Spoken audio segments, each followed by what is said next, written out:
महाराष्ट्र में सरकार तो बना ली, लेकिन अब पावर के चक्कर में किस किस का सिर फूटेगा। महाराष्ट्र में मलाईदार मंत्रालय के लिए गंदी मारामारी। जी हां, महाराष्ट्र में अजीत पवार ने अपने चाचा शरद पवार के खिलाफ बगावत कर दी। एनसीपी के कुनबे को तोड़कर सरकार में मिला लिया, लेकिन असली खेल तो अब शुरू हुआ है। सारा झगड़ा मलाईदार मंत्रालय को लेकर है। इसके लिए पावर पॉलिटिक्स शुरू हो चुकी है। इतना ही नहीं, महाराष्ट्र से लेकर नई दिल्ली तक नेताओं की दौड़ शुरू हो चुकी है। डिप्टी सीएम फडणवीस को कुछ भी समझ में नहीं आ रहा। मतलब ये कि पर्दे के पीछे बीजेपी का जो बड़ा नेता शरद पवार की पार्टी को तोड़ने में अहम रोल अदा कर रहा था, अब वो खुद को ही मझधार में अटका हुआ पा रहा है। अब आपको बताते हैं कि आखिर क्यों एकनाथ शिंदे सरकार की सांसें अटकी हुई है। इसकी वजह साफ है।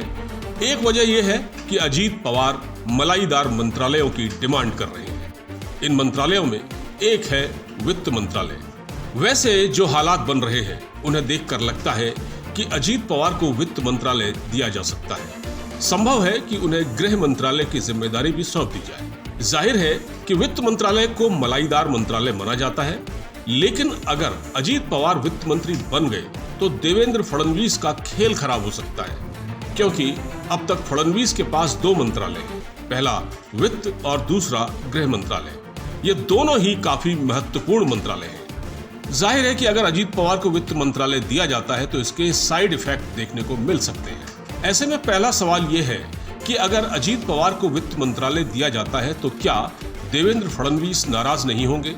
दूसरा ये कि क्या अजीत पवार की डिमांड पूरी होने से महाराष्ट्र बीजेपी में आंतरिक कलह शुरू नहीं होगी? क्या इस कदम से देवेंद्र फडणवीस समर्थक विधायक नाराज नहीं होंगे? अगर देवेंद्र फडणवीस से वित्त मंत्रालय छीना जाता है तो इसका लाभ किसे होगा?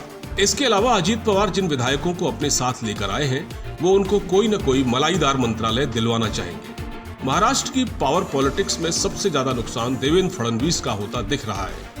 उनको केंद्र में एडजस्ट किए जाने की चर्चाएं हैं।